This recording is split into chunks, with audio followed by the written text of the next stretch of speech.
there's a quote, and it's like the business doesn't fail, the person does.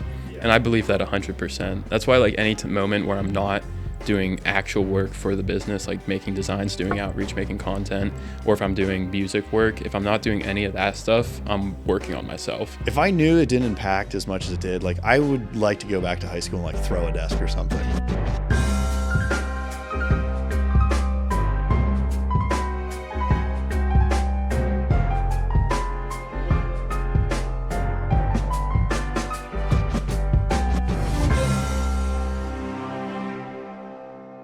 Hello, everybody, and welcome to another episode of Beyond the Set. My next guest is Logan Warner. He is a musician, a graphic artist, kind of an actor, and an entrepreneur. And, you know, Logan, it's great to have you on the set. It's great to be here. Absolutely. So let's get right into it. Graphic designing. Design. I know that's like your thing now. Yeah, it always has been. Yeah. It's just been in the back pocket for a few years. And for context, just in case this is going haywire, this is now the second time we've recorded this conversation. So we had a technical error, but happened for a reason. It did. It probably did. You know, we might discover something here that we didn't the first time. We got really warmed up. We did. We did. Really. Ice has been melted, broken, whatever you want to call it.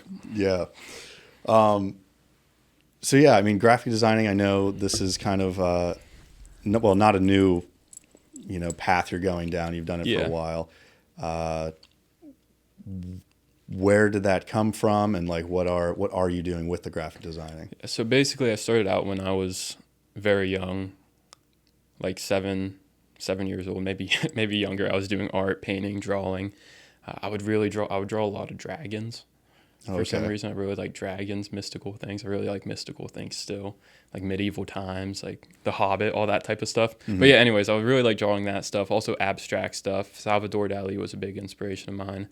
A guy on YouTube named Peter Draws, huge inspiration of mine. I would make videos like his. And when I was really young, I would even do outreach. This was once I started getting into graphic design more so than art. I started doing outreach because I was also really into sports. So I'd reach out to college football players, NFL players, and I would make them edits. You know, it was a big thing back in the day, making like people would have their GFX account and stuff. Wait, like video edits of them? Everything. I'd make like video edits, photo edits, a lot of graphic design. Yeah. But yeah, I would do outreach at that young age, and it came full circle, and now I'm doing it all again, except not for football players. So as an 8-year-old doing outreach, like what would you like say to them? I would literally say exactly what I say today when I'm texting people. I would say, hey, do you need any designs? Okay. Yeah. Basically, that's what it comes down to. I've tried a lot of different things. I've watched videos. I've studied like different ways of doing outreach, different ways of doing sales. And people say, oh, you got to approach them like this and kind of ask them questions or do this. And I found the most beneficial way of doing outreach is just saying, hey, and starting a conversation. Yeah. And then finding where their pain point is, like, oh, I'm not converting sales, like for a brand, I'm not making sales. And then it's like, okay, well, I can give you this service. I can make you ads. Or they're like, I can't bring my vision to life, which is a big thing that I try to do is I always want to bring the people's visions to life, which is always my goal. Yeah.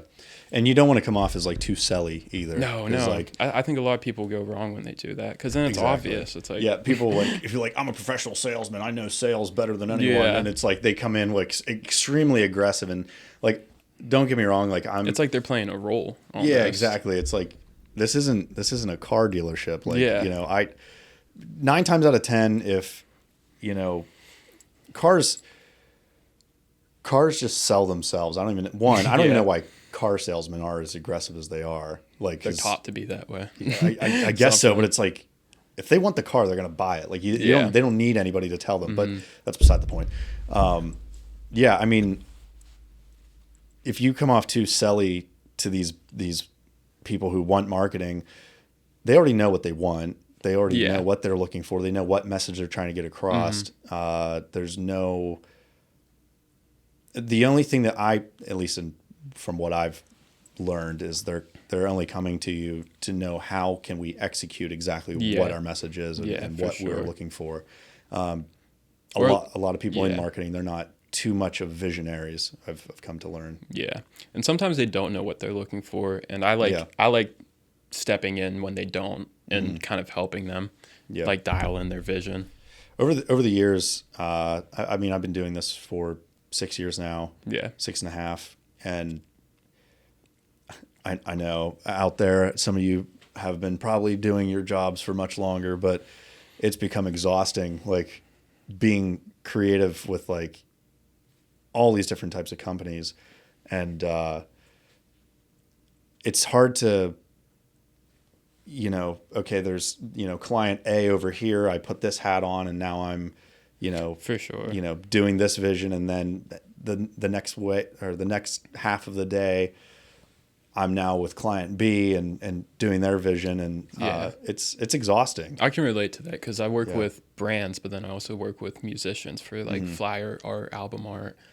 And then I work for a business, and then I work for an influencer. And, it's just all over the place. So it's like, but I think that's a part of being a creative. You got to be versatile. Like I was telling you earlier, I had to learn how to code for a website. Like I think that's a big thing about being a creative is you should learn how to learn.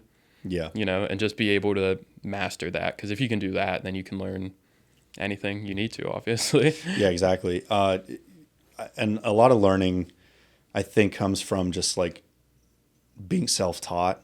Sure. Like I did not go to college for what I do. I think college is a scam, but that's just me. I agree.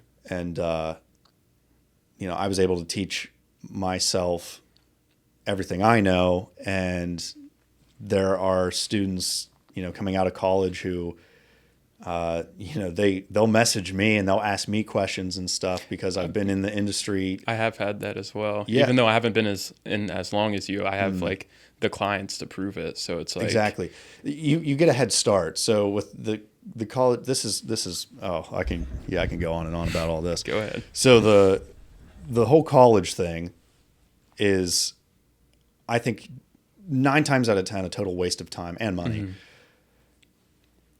And I think people like you and myself are like proof of that because I got a head start. I got a 4-year head start on these kids. I say kids, but building a business. Exactly. Exactly.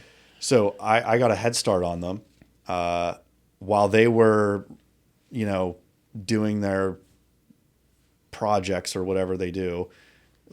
I'll use film as an example. They do like their film projects and stuff, which, don't get me wrong, it's great to have experience, on a student film or whatever. And I'm sure you get to meet. It's cool meeting other. Exactly. People who have like the same like-minded. For sure. So like that's fun. But as they were doing all of that, I was learning how to talk to people. I was learning how to get what I want. I was learning what you actually need in the field. Exactly. Like I was like more hands-on stuff, less of someone teaching me what to do. I was just like running out into the field with a camera, figuring it out. And to me, there's something to say, like there's something about building it yourself that's just different. Like it builds, I feel like it definitely builds your character in a way that blood, sweat, and tears. I mean, for sure. And I know you're, just getting into the business aspect of it. And I'm not some old wise man here. I have plenty to learn as well. Yeah, and everybody does. We're going to be learning until we're dead. Yeah, and I like that. I love learning. Like I just told you about learning about learning. It's a passion of mine alongside graphic design and everything. Exactly. I read I'll read articles about like everything, like every single stupid, useless information. I know so much of it. It's just about stuff that like no one needs to know about. Like, but I just know that's how I am. Like if there's something that I can learn that might benefit me or like will benefit me in a way that I can help benefit others, I'll be all in on it. I'll take notes on it. Like there's this one podcast I was talking to you about, the Huberman Lab podcast, and he talks about a lot about optimizing your health and stuff for like efficiency in your brain and everything. And that type kind of stuff I love as well. So just all that. And you're also into the self-improvement, you've said. Yeah, which that goes hand in hand as well. Yeah. I feel like they all go hand in hand. That just might be my experience because I'm living my life and it's all one life, but sure. Self-improvement, I would say, is really important, especially when you're kind of running your own business. just because, you do go under a lot of stress. It gets very stressful at times. Yeah, there's a quote, and it's like the business doesn't fail, the person does. Yeah. And I believe that 100%. That's why like any moment where I'm not doing actual work for the business, like making designs, doing outreach, making content, or if I'm doing music work, if I'm not doing any of that stuff, I'm working on myself. Has there been a time that you want to quit? Like No, you've never. Really? Never. No, even if I get like if I'm in a mindset where I'm feeling down or anything, that's another thing with studying like self-improvement and philosophy and things like that. It's just a season of bad emotions and you got to let it pass. Yeah. In my mind, like even if I get burnt out, I just don't believe in it. That's like people, that's awesome. Yeah. People are like, oh, I couldn't practice for 6 hours a day, and I couldn't do this for 6 hours and then like spend your whole day working. And I'm like, and then they're like, oh, you're going to be burnt out and not do it for a long time. And I'm like, no, I understand. It's just because I worked for a long time, I feel this way. It's just a feeling. I'm not going to give into this feeling and let it change Take my over. Goals. Yeah. Yeah, exactly. Like these are my goals. I'm not going to let a feeling take them over. Yeah. And this is like, the reason I ask is because this was kind of what we were talking about the business consuming you. Yeah. Because there have been plenty of times where I've wanted to quit. Why? Because of the stress? Yeah. Yeah. Yeah, stress. A lot of it was early. Okay, so try to make this a quick story, but 2 years ago, actually, funny enough, this was right before I shot the music video for you guys. Yeah. This was that December before, so we shot that in February, March. Yeah, I think I actually just got a flashback on my phone of it recently. Yeah, I know sometime around this time. Yeah, it would have been around this time for sure. And that was in 2024. Yeah, last year. So 2023, like December of 2023 was like the worst time of my life, which I think you guys actually came into my office and met with me. Yeah. And of course I wasn't going to show that was like the worst time of my life, but yeah.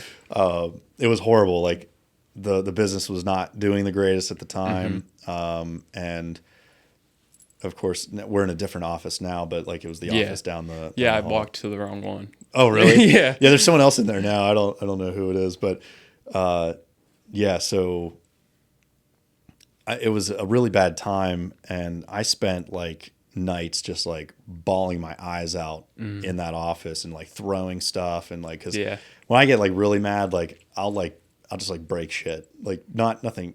I know my limits. Like I'm not gonna like throw my fist through a computer, but like if it's like I don't know, something that I don't really care if it does break, I'll throw it.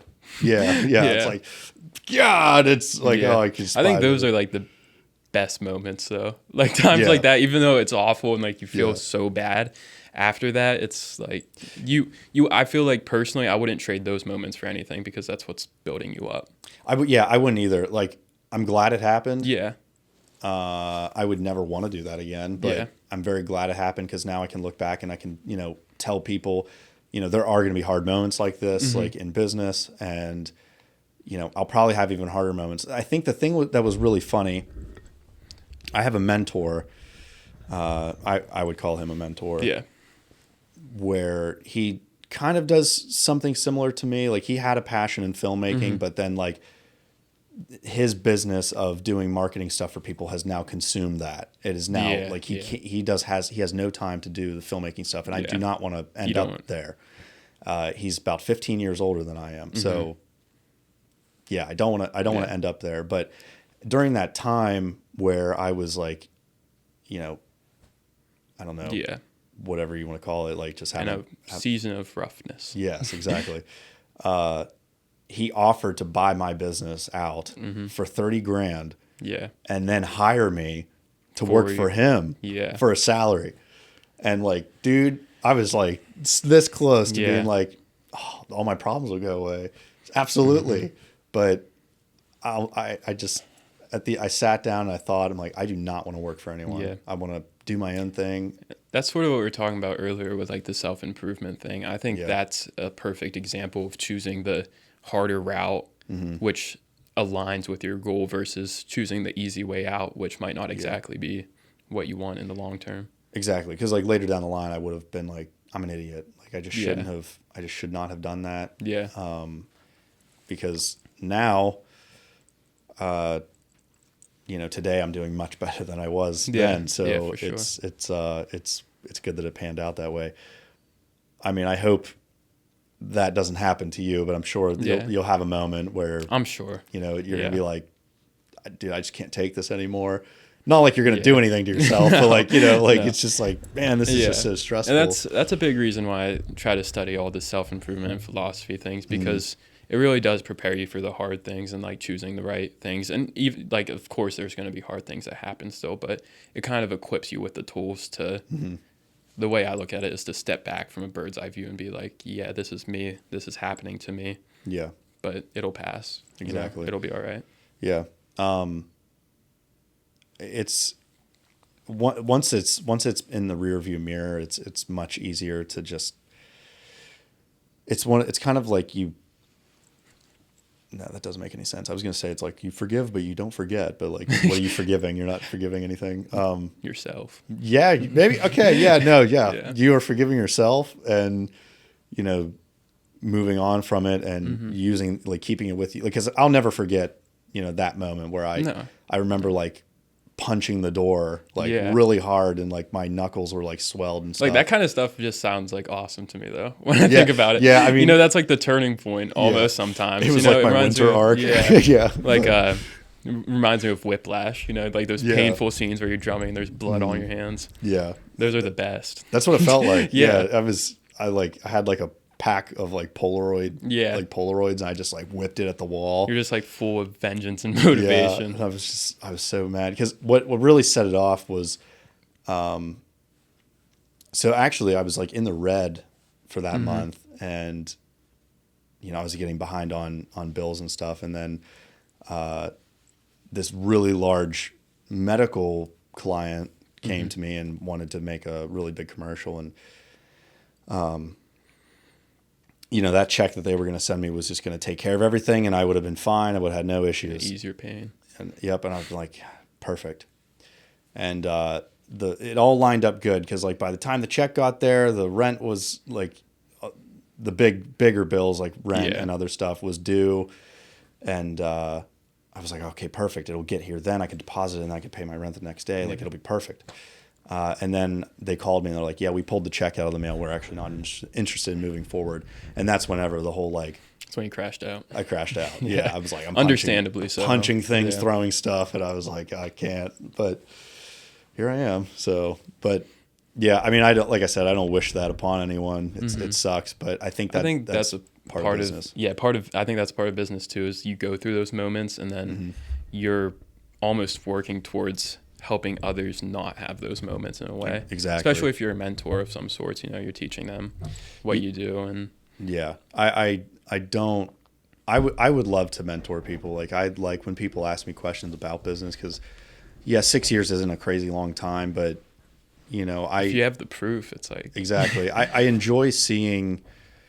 really enjoy seeing people our age like start businesses and stuff. I do too, and I would definitely like doing that into the future, because around all my friends or even like people I don't know, I feel like I'm always seeing something special. Not, you know, I see something and I'm like, oh, why don't you embrace that? Why don't you go all in on that? Like you have something there, you have a passion. Why don't you just go all in? I just don't understand it, because for me, if I have a passion, I'm going to go all in on it. Yeah. Like I'm putting everything towards it. You have the drive. Yeah. And I just want that for other people, because it feels so good for me, like working towards a goal. Every moment of every day. I have like an unbelievable drive to just like get what I want, and I just don't stop until I have it, you know. I relate with you on that. Yeah, it's just like you see something, you have a you know, you have your goal in mind, and just no matter what, nothing's going to stop you from getting it. Like that's just how I think every day. Yeah, it's like you can't there's a quote from Alex Hormozy, the guy I was telling you about earlier. He says you can't lose if you never quit. And like I love that, because you know, like no matter what, if you just keep going, you're not going to lose. Exactly. And I won't quit just because like I don't want to be known as a quitter. No. You know, they're like, oh, failed failed businessman. Like I'll drive myself crazy over like a client will want something like I was telling you about. A client wanted like this coding on their website, never coded before. And I was like, I'll figure this out. Like, I'm going to have to figure this out. Like something lights up in you where you're like, I'm going to get this done. Yeah. And that feels good. Like it's stressful at the moment, but after you get it done, you're like, I just learned so much. Like I just got out, I was in the trenches, you know? Yeah. You have like it's like, boom, you have another skill set now that you can offer people. Yeah. It's like you unlock something in a video game. Exactly. Yep. It's like side quests. Yeah. I have a handful of side quests, but I do try to, this is the point that in my career now where things are beginning to not become fulfilling for me, like doing the client work and stuff like that, where it's just, I've been doing it for so long now and it's just really not where the passion lies. Yeah. It starts to like eat at you and it's frustrating. It's extremely frustrating. Is graphic designing, like this might get deep here, but fine. Like graphic design, if I told you 5 years from now, you were still doing it and you were still, working for clients and doing their graphic designing, would you sit here and say that would be fulfilling 5 years from now? No, it wouldn't be. Yeah. It depends. I mean, if the salary went up, that's fine, but that's not the end goal. Yeah. Like the graphic design now, completely honest, like I'm able to do it, so I do it. And I'm passionate about it. I'm good. I know I'm good at it. So I have confidence with it, but it's more the growth aspect of it. I love that. So if I'm doing it in 5 years and I haven't grown, that's not what I'm looking for. But also I'm doing it to almost free up time for other passions of mine, like music, It's hard. When I was working a job, it was hard doing my own business, working a job, also pursuing music, then also exercising each day, doing all my daily habits, journaling, reading, and just balancing everything. So I definitely have bigger goals in the future than just doing graphic design. But even if it's just moving into a different sector, I would still want to be doing my own business. But like you said, even like mentorships or something like that, teaching people. Do you set time aside for yourself to just do like that self-improving stuff? Yeah, every morning. Every really? morning, yeah. I journal. I read every morning. I journal before night. Really? Or not before night, at night. You know what I'm saying? Yeah. Before night would be the morning. Of course, yeah. Yeah, but for sure, I feel like if you neglect that, that's where people start going downhill, or they start because or businesses start going downhill, so I just make sure to stay on top of that. I told you that quote that people fail, not businesses. So I believe that. Not just businesses, like music as well. I think everybody should be more into self-improvement and philosophy and taking care of themselves than they are. And I know it's easier for some people than others, obviously, because people, there's the weight of life on them. You know, there's things, but if you stay disciplined and set even 10 minutes aside in the morning to journal, or just to kind of dive into yourself and what mental state you're in and kind of assess that, I feel like you'll go through the day with a lot more clarity and grace. I think I need to do that because I think it helps. Like I do not set any time to like decompress myself at all. Yeah. Ever. Like, and sometimes it's not even decompressing. Sometimes it's hyping yourself up for the day. Like when I journal in the morning, I'll set goals for the day, and it sort of just narrows your vision back onto what your main focus is in life, and like I'll imagine the day as if it was perfect in a way, like how would today look if I was aligning with my best self, and I'll write that down. I'll write down how I would align with my best self throughout the day, and then I try to go throughout the day doing that, and I think it just puts you on a straighter path versus if you just wake up then head straight into yourself. Do you meditate at all? Yeah. Not as much as I have before, or I should, but like definitely weekly. So every other day, maybe. I have a very hard time with like just clearing thoughts out of my head. Like my brain is constantly moving 1,000 miles an hour. Same here, and that's why I got into this. Like, yeah, like we're sitting here having a conversation, and I'm listening to everything we're talking about. Yeah. At the same time, I have about 3 things that I'm thinking of right now. That I'm the same way, and that's why journaling helps me, because like especially if you're stressed or anxious, I always tell people this. Like if I have a friend who's anxious or stressed, I'm like, write it down, and it's gonna look so much smaller than it is in your head. You know, in your head, you have this anxious thought, and it's you know, it's like a ping pong ball. Yeah, it's snowballing and it's tangling on itself, and then you just write it down, and you define it as good as possible, and you realize, oh, all my anxiety is one sentence here, and you're like, oh, I can approach this now with clarity, and I can find a solution, and if not, I can let it go and move on. I have a hard time calming myself down to do that stuff. Like, yeah, I feel like if I wrote that out, I would stare at that and be like, holy shit, like that's bad. Like now it's even worse. Yeah, I mean, everybody has different ways of approaching it. Yeah. Different things, like working out could be one, you know. If you're angry, if journaling doesn't help, working out might be something good for you. Boxing, you know, I used to, like, when I first started getting into all the self-improvement stuff, I wouldn't say I had a lot of anger, but it was like I had energy pent up, maybe negative energy. Yeah. And boxing is something that you can just release all of that. You're literally hitting something, you're getting your anger out. It's like, exactly. What? And then I moved on to lifting weights because, you know, it's what you do. Yeah, it's less violent. Yeah. Yeah, it's the self-improvement thing is like always fascinating because like I know a lot of people. People hate on it. Well, yeah, a lot of people hate on it, but I know a lot of people will do it, and every time they talk about it, I'm just like, man, I wish I could just like calm myself down to do that stuff because I am a very anxious person. I pace.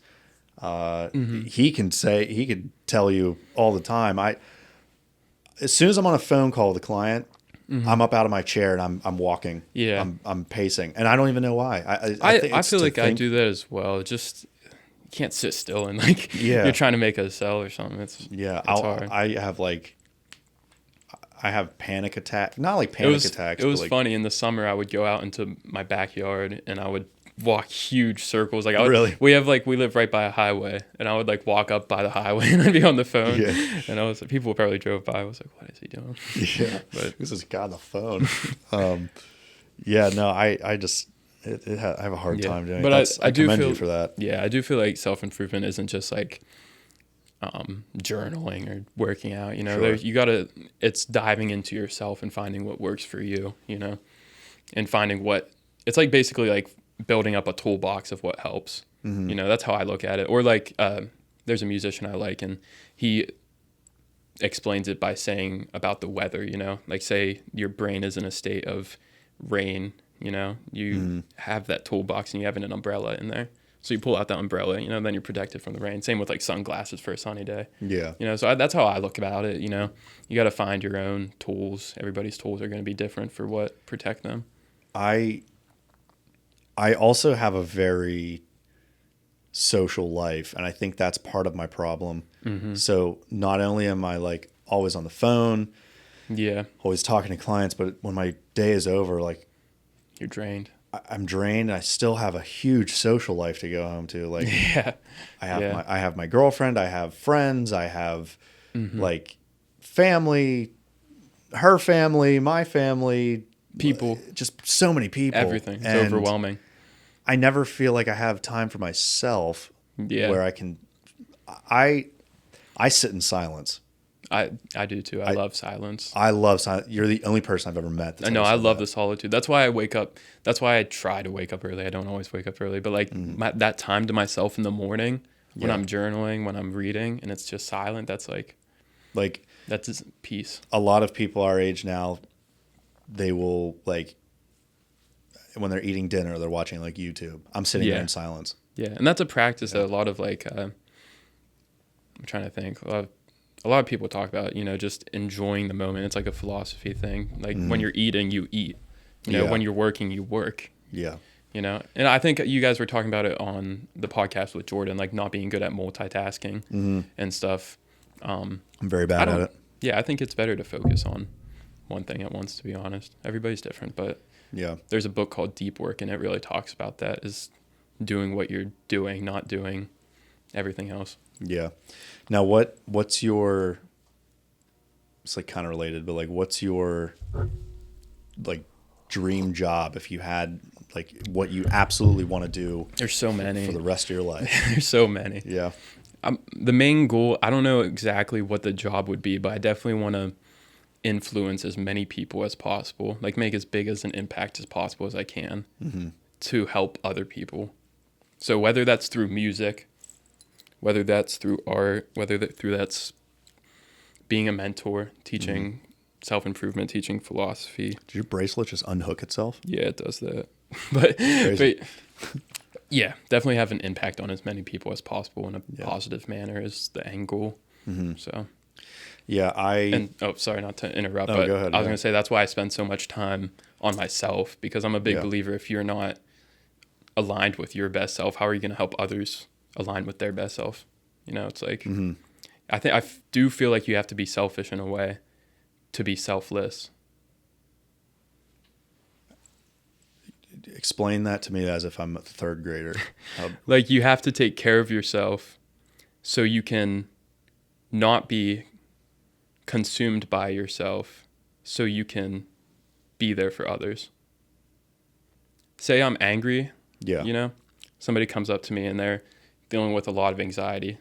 Now I have this rope of anger, a red rope of anger in my head, and then they got their blue rope of anxiety, and now we're all tangled, right? But if my mind is clear and then they have their blue rope of anxiety, I don't have anything to worry about in my head, so I can detangle it for them, you know, and I can help them through life. And that's what I want to do, you know. I just want to help everybody detangle their emotions and problems. But you don't want to be a therapist?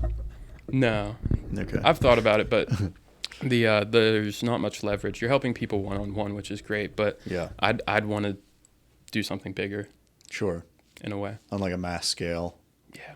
Now, is music still a thing that you want to pursue? Yeah, for sure. I think I'm really working on it. Like right now, I would say I'm in a season of kind of being in the shadows of working on music. I'm really working on practicing singing. I get vocal lessons. We were talking about that. I get piano lessons.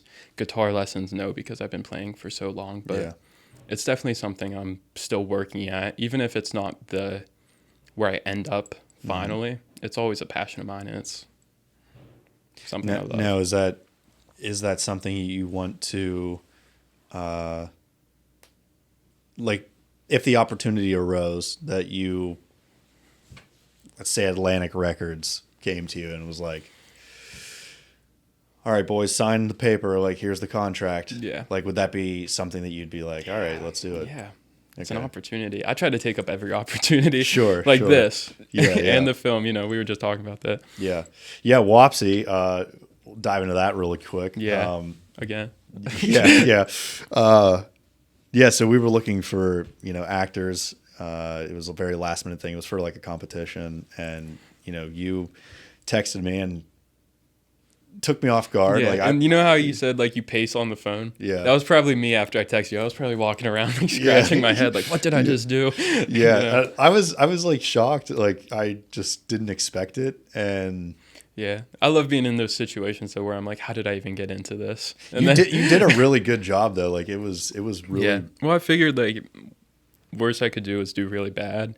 Yeah. And then maybe I'll be in a film in the future and I'll do better than I would have done if I didn't do that. Yeah. So it's like, I mean, I'm sure it was some sort of learning opportunity there. Exactly. Like, yeah. It was fun too. It was so much fun. It was really. Yeah. I had a lot of fun doing that. And it was so different. I've never done anything like that. Like even the music video, that's nothing. The music video, we're like being ourselves. We're not acting. Exactly. Yeah. That's me. No, that's just you guys. Which that's a whole funny story in itself as well. That the creation of that with the keys of the car and everything. That was a really fun time. It was. I had a lot of fun. So where are things with the Pines and everything? Yeah, right now we're all sort of in different aspects. We're still together and everything. So Alex is down in Nashville for college practicing music, and Damon's up at college at Penn State for the musical theater program. Mm-hmm. Ben's working. He works really hard at his job, and I think he's going to be going to school here soon. And then we've talked about me already. I'm working on my business, working on music, working on myself, all of that stuff. So, yeah, we're just kind of all on separate paths right now, working individually on what we're passionate about. Cool. When I started this podcast, my idea was having all 4 of you guys on here at one time. That would have been cool, like a L-shaped, L-shaped would have couch. Been crazy. Yeah. Yeah, that would have been. I probably would have said much. You guys probably would have just had a conversation. I would have just asking questions, but yeah. No, that music video shot for you guys, that was a lot of fun. That was a lot of fun, and it turned out. I thought it turned out pretty damn good. Oh, it did. Yeah, it did. Looked pretty sick. It was just very. It's so cool. Like we have that artifact to look back on. Yeah, you exactly. know, like I can just imagine being older and like looking back on that and being like, wow, it's so cool. Yeah, you know that it's out there. Out there. That's the stuff I mean. Like that stuff there. Like that was fun. Like that's the passion. Yeah, that's what you part. want to do. Like creative, just creative stuff. Like artsy. Yep, that stuff like that. Where you guys pretty much came to me and said, "Hey, we don't really know what we want to do here. What are your ideas?" Yeah. And I was like, and once we started getting ideas, they wouldn't stop. It was almost too many. I mean, that first meeting we had, that was like the first time I think we've met. Yeah, other than at some bar when we were playing, I think. Oh, yeah. But we barely talked or anything. But that meeting was like 3 hours long. Like it was, yeah. we were there for a while. We were shooting the crap. And it was, and it turned that's what came of it. And yeah, I remember being hyped after that. I was ready to go. I was ready to film that day. Yeah. After we talked about it. Yeah, that was really exciting. Well, when it came out, because all I did was send it to you guys. I didn't really say much. Like I didn't hear really much. Like what do you guys think when you first saw it? Well, we didn't all get to watch it together. So I mean, we all loved it though. Yeah. So. Yeah, I always get nervous because I was worried like about if the people will like it. Yeah, well, I'm the same way with graphic design. You know? Because everyone has their own style. I'm sure you have your own style of graphic designing. I have my own style of video. So you're always nervous. Like, well, especially because you put so much into it, and then like if somebody doesn't like it, it's not an inconvenience to fix it, but it's like, oh man, I really. I think it's an inconvenience. It is, but I just don't want to say anything. You know. Steer off any clients. I get it. I mean, it is. Yeah, especially I almost get like attached to the design. Exactly. Not super hard, but it's like, oh, I'm really digging this vision. You know, like. I think people can understand that though. Like, you make a poster or whatever it might be, and you spend so much time creating it. You spend so much time. Creative energy. Exactly. Like it's exhausting, but like it's a good feeling. Oh yeah. And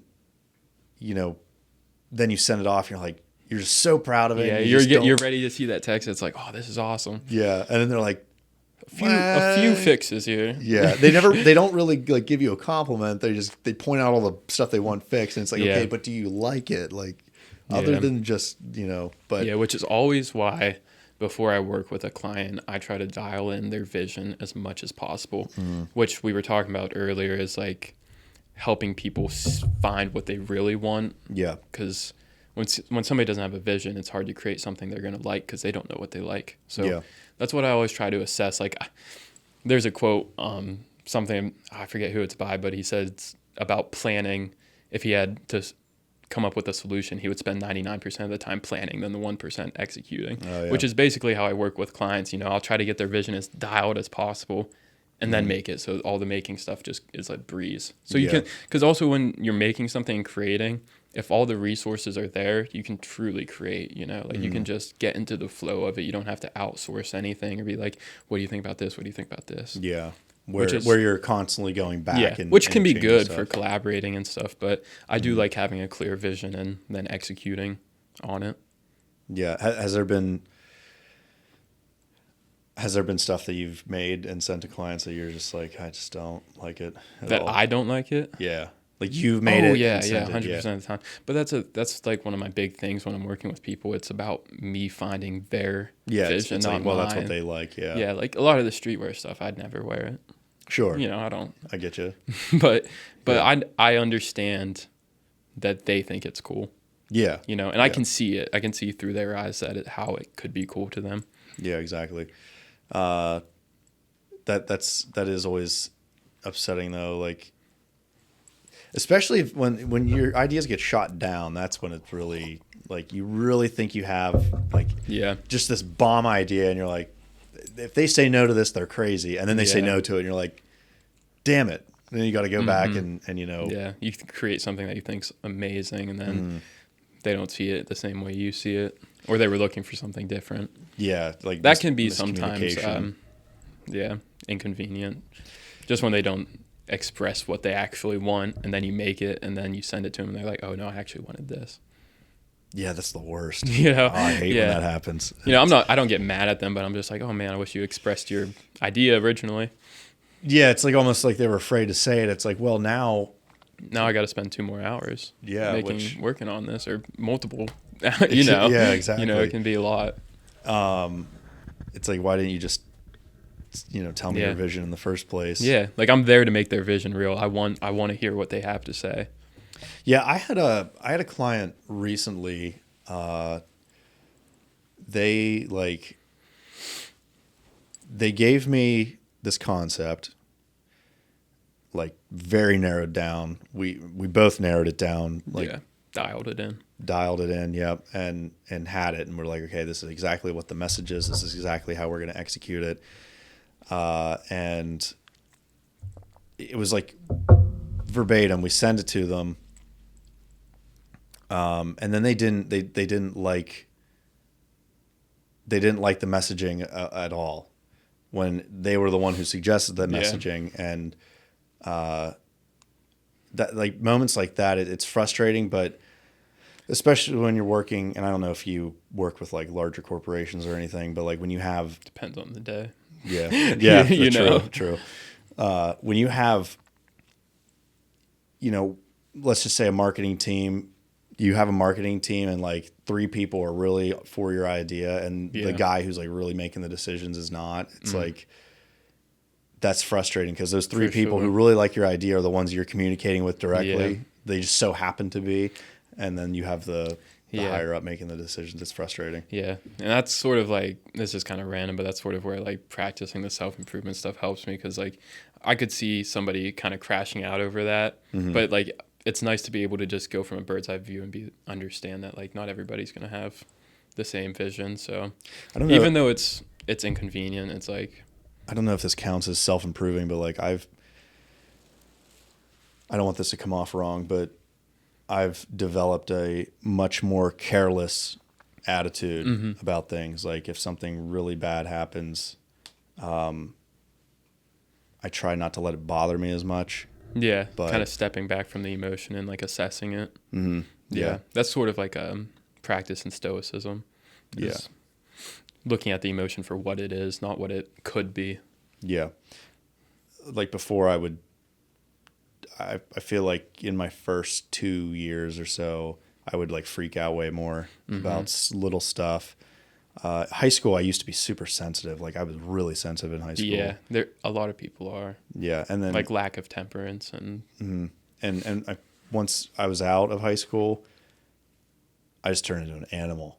Yeah, I had that dog in me. Yeah, and I would just. It's so nice being out of high school now. Yeah, like I've been so happy.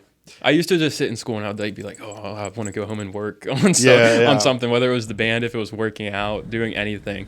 And it was like torture, because I'd sit there and like the teachers were like, oh, why don't you want to learn? And I was like, no, I want to learn more than anyone else. It just I want to apply myself this. to real life. Like, yeah, you don't apply yourself to real life in school. Like I felt so driven, but not towards what they were teaching. Like I have other goals than that. Exactly. Like I already knew what I wanted to do when I was in like 8th grade. And it makes you misunderstood for sure, like misconceived. Yeah. Like I think a lot of entrepreneurs are that way. Like early in their life, I didn't apply myself at school. Like I didn't care if I got a B. I just made sure I had like average B's, passing. I didn't even care if it was a C. Like I was. Yeah. I wanted to go home. I wanted to do. It's funny because like there was a few times where I got in trouble in class for reading. Like reading? Yeah, like I was in math class and like I don't want to study math, it doesn't serve my purpose. Yeah. So I'd be in the back reading and they'd be like, put that book away. And I was God. There was a kid. There's kids on their phone watching TikTok and I'm getting in trouble for reading a book. Yeah, they're watching brain rot. And like the teacher's yelling at you. There was a kid that always got yelled at reading. He could never put the book down. Yeah. He just was constantly reading. He was a really smart kid. They always were yelling at him for that. Yeah, I definitely think I also the school stuff. Yeah, school sucks. The other thing I've noticed that schools do is, they do such a good job at making you feel like what you do in school is going to affect the rest of your life, like so much. Like don't swear or don't whatever it might be. They put the limitations on you. Yeah, like oh you're getting written up, like your check mark is you're gonna get a detention, like that's gonna affect the rest of your life. If I could, you're a bad kid. Yeah, this, that, they put labels on you. If I knew it didn't impact as much as it did, like I would like to go back to high school and like throw a desk or something. Just like I would like to crash out in school. Like I think if I could go back, I would neglect the teaching even more than I already did. Yeah. To learn my own stuff. Like I'd just sit in class and read even more than I tried to. Like I wouldn't take it as seriously. Yeah, or I would edit videos for the Pines in the back of the class or photos and stuff. Yeah. I'd get in trouble for that. That's crazy. Yeah, we had. I was kind of like made. So this whole journey started like with like YouTube videos as a kid. Yeah, I remember you telling me about that. Yeah. Yeah, so I was like I was like 13 or something. I had a YouTube channel and I just all I did was like make commentary videos. Like I would just talk to the camera and whatever. Yeah. And like I got made fun of in school for it because like it was cringy. Like I can still find the videos. They're all privatized, but I still have access to all those accounts. Yeah. Like you got to do that though. Yeah, it's part of the process. I go back sometimes. I look and I'm like, damn, man, have I come a long way? Yeah. And then I'm sure in a few years you'll look back on the stuff you're doing now and be like, wow, I've come a long way. Like, why did I make? If you haven't, then I think that's where the problem is. Exactly. Yeah. I feel I'm always curious because.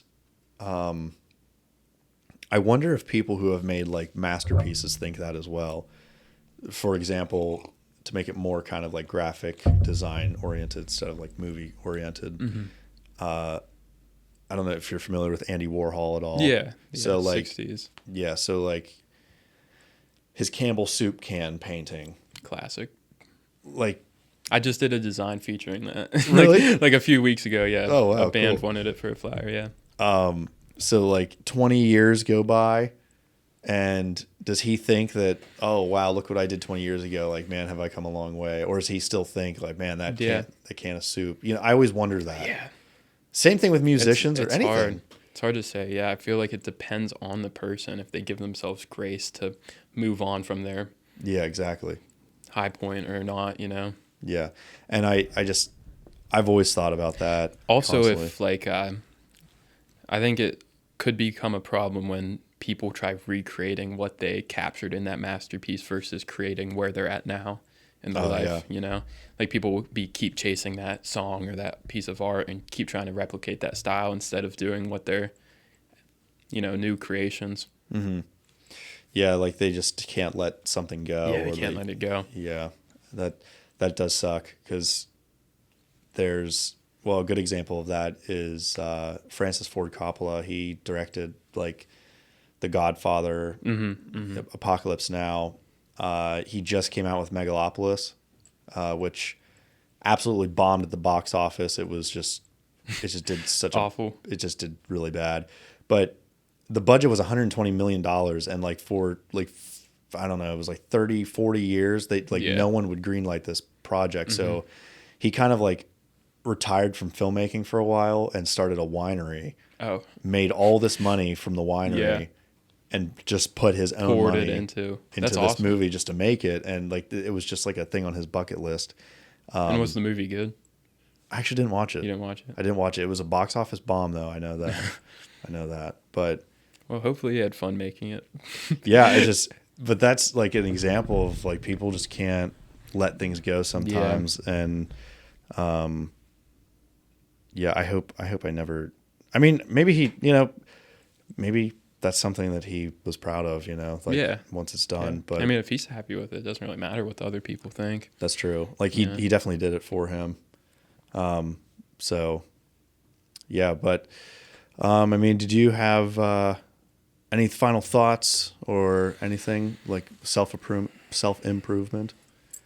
Maybe some I advice. feel like I've talked so much about self-improvement, even though like I'm on here as a designer and Yeah, stuff. well, I mean, I think it's like the huge part of my life, though. yeah, I think it all like ties in. I agree. Business, entrepreneurship, I think it all, self-improvement. yeah, definitely ties in together. Like, Yeah. especially with the business stuff. Like, Yeah, and I found that a lot of business stuff is based on self-improvement stuff, and a lot of self-improvement stuff is based on philosophy.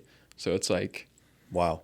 yeah, if you go back, it's just all kind of, they put it in their own words, you know, instead of in philosophy, the self-improvement revises that to be more modern, and then business revises that to be more business orientated. So it's all like linked together. yeah. I mean, the first 5 years of business is the hardest. Yeah. That's just always going to be the struggle. So like, I mean, I still have a long journey to go. I'm still going to have stressful times. Yeah. Anyone starting a business it's those first 5 years are brutal. Yeah. Like they just, you gotta expect it too. Yeah, they're not forgiving. And Yeah. this is not to scare you, by the way. I don't want to sit here and be like, yeah, it's horrible. Like, you know, because it is rewarding once it's all over with. Like it is extremely painful sometimes. And like, you know, I can't even like explain unless you're very good at handling, which it sounds like you're better than I am. Unless you're very good at handling your emotions and like your mental health and stuff, it is like some of the most enduring things, like painfully enduring things. And that's what makes experience. The reward so much better. better yeah, though, so much better. Exactly. Yeah. But yeah, Logan, I mean, I appreciate you coming on. It was a pleasure. It was a great conversation, and I have two great conversations. Two great, yeah. The first conversation arguably might have been better, but no, this one was good, and I think we recovered. You know, we broke the ice on the first one, and I have a lot to think about now because you're now like the second person who's really like drilled. That's a very important thing. Yeah. The first one being that guy right there behind the camera. So, I have a lot to think about. I gotta really set some time for myself, and I think I think it's worth it. A lot of people do as well. It's hard, but you know. Yeah. Like I said, you got to be selfish to yourself. Yeah, I care too much about other people sometimes, but I mean, I guess you got to care. Yeah, you got to care about yourself before you care about other people. Yeah. But yeah, I appreciate you coming on. You know, I hope you enjoyed being here. And so that's it for this episode of Beyond the Set. I appreciate everybody who listened on Spotify and who's watching here on YouTube. And take care, everyone.